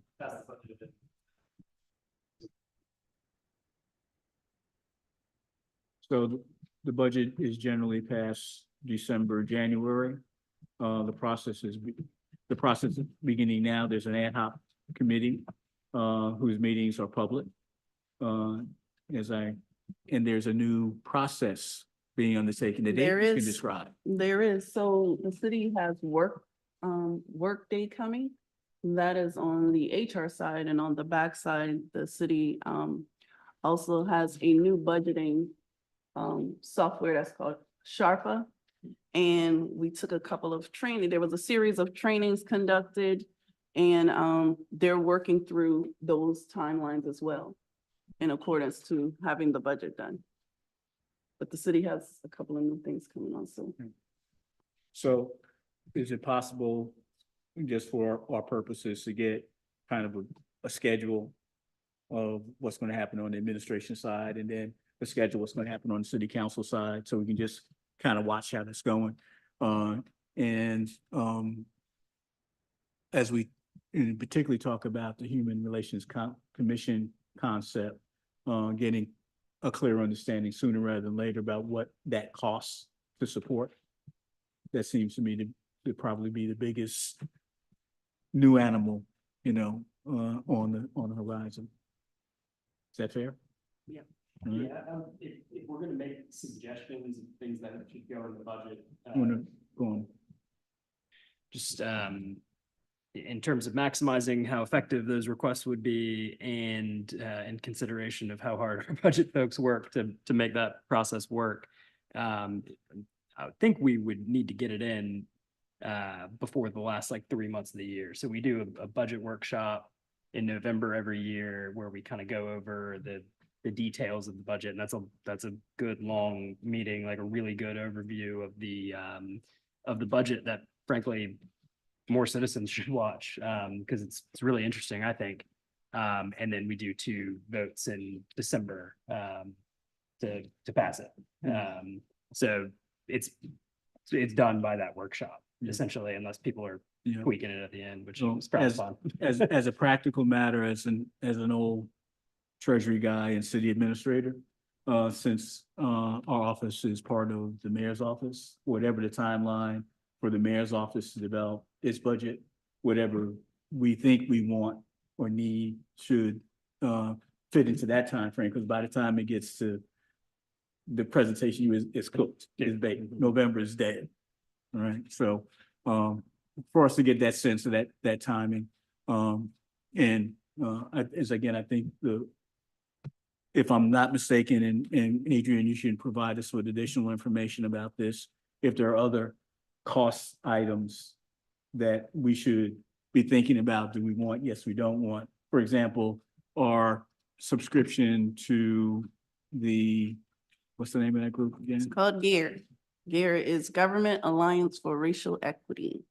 All right, That so- is a subscription that is utilized for, if you need, there's other cities who are involved in it as well, but that is what that is pivoted towards. Right, yeah, so we've got that subscription that is a cost item that's in the budget and supported. Is that something that we want to continue, not continue? And so those kinds of questions. But let me just say this, that subscription is also for city employees. So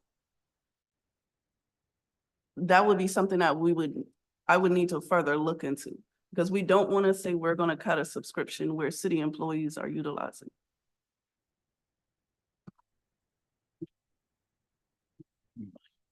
You put it in somebody else's budget. Well, it came into the Human Affairs, came into my office budget because I was leading the charge for the core equity team. So that's how it filtered into city employees, because city employees has an opportunity to be a part of the core equity team. However, because of the scheduling and the shortage of time, with efficiency of time, they decided to have certain designated designees at the meetings. That's not to say that someone else at their desk can't utilize that subscription. And I'm not even suggesting that we denied them. I'm just saying that in terms of expenditure priorities from your perspective, all right, and what Park feels it needs in terms of support, we just need to have that conversation. That's all. And ultimately, you submit the budget requests at the end of the day. All right. And as pointed out, that's probably a July, August conversation rather than later than that. Okay. I'd say my only thoughts on that, I don't know what facilities the city has, but I would hope that we could meet quarterly or at least twice a year just to have workshops. And we were doing that with good stock that fell through, but we ought to be able to get together without good stock somewhere. City's got to have spaces that shouldn't be terribly expensive. Again, once a quarter, once every other quarter. The only other thing that might be expensive is I don't know what kind of professional conferences or anything that we might need to send city staff to, but that probably ought to be something looked at maybe once a year. Just as a budget item, because that could be a significant budget item. Everything else I think is really pretty inexpensive. Good points. Okay. 1.3. By July 1st, engage the College of Charleston students as interns to support park operations and special projects. We've not been able to do that in part because they were really busy for a minute with the Union Pier piece, and then the non-availability of resources for us to continue to engage. That conversation can be picked back up, and talking to Ally. Probably what we'll have to do is develop a project description. All right, and make it available, and they may be able to get something for us in the fall semester. Yeah, Stephen. I would just suggest that from a diversity, equity, and inclusion standpoint, we would need a budget for that. Because I would not be comfortable having an unpaid intern supporting a group that is meant to promote opportunities for people who need a leg up. I think that would really sort of cut against our So it's a paid internship. I would humbly suggest that would be appropriate. Thank you for that notation. All right, we still can develop the project concept. All right, in terms of what that might look like, how that, and then see if we can find the resources to support it. Fine. 2.3. By December 31st, co-host a semi-annual May-November community forum to share an update of parks progress and receive feedback.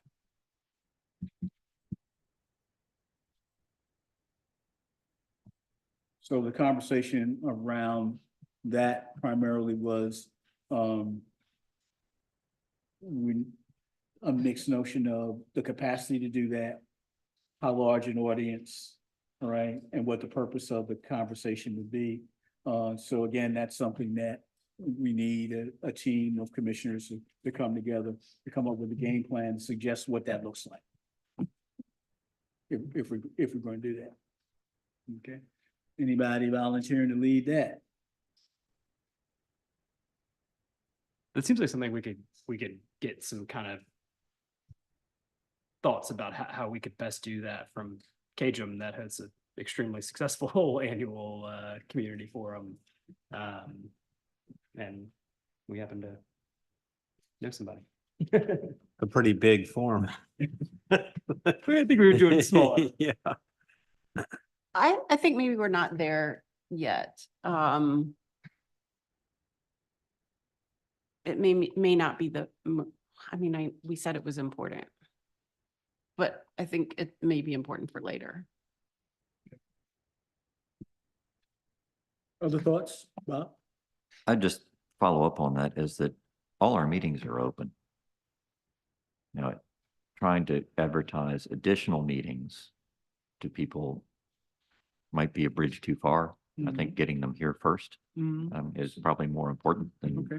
Yeah, I mean, to me, when Jerry and I talked on the phone about this point, whether it's through forums or through other means, I just do think this body needs to think about how we're getting ourselves out there and interfacing and communicating more with the public. I think our subcommittee that we're forming could have legs in the fall and not just help us do good work in the community, but facilitate awareness of what we're doing.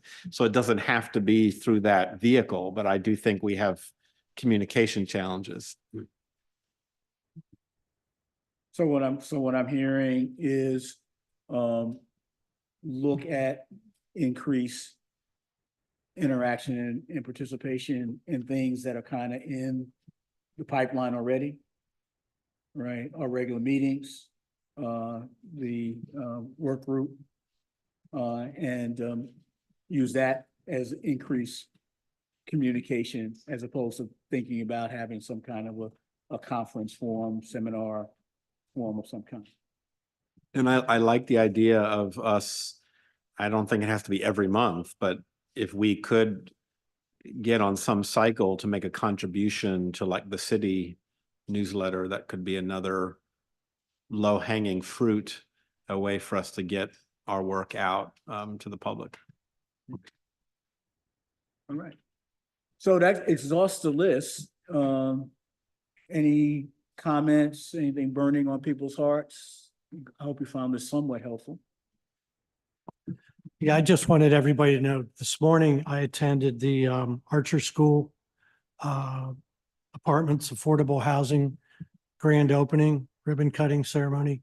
And I made sure to say hello to Tracy Dorn, the incredible, she and her husband, backer of this project that took 3.5 years, went through a tour.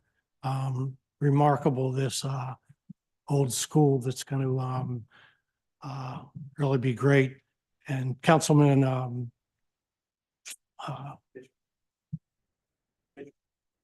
no, from the side there.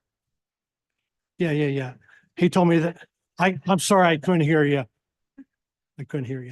But he's real excited because in his east side, there's going to be many more affordable housing units available. So just want everybody to know that. Right. So, I've got one thing. Bonnie, go ahead. Jerry, you tasked me with looking at the health portion. We have 7 different subject areas, and one of them is health, and we hadn't really worked much on that. So I don't want to spend a lot of time on that, but just want to say, if anybody wants to talk with me about the health stuff, and how the city can improve the health, especially of our Black residents, I would love to have that discussion with you. So- I just want to say thank you, Jerry, for your leadership of this body, continuing to help us navigate our way forward from where it came from as it's evolved over time. It's a labor of love. So this week begins celebration, Juneteenth celebrations. I know the city newsletter has a bunch of stuff going on. I know the City Department of Culture is doing King Street night on the 19th. And I understand from talking to the Mosier Festival leadership that they will be announcing the Mosier Festival calendar that day. So, go hang out if you can. Definitely check the city's newsletter. It is a source of good information. Anything else to come? Adrian, anything else you want to share with us? Anything else to come before the body?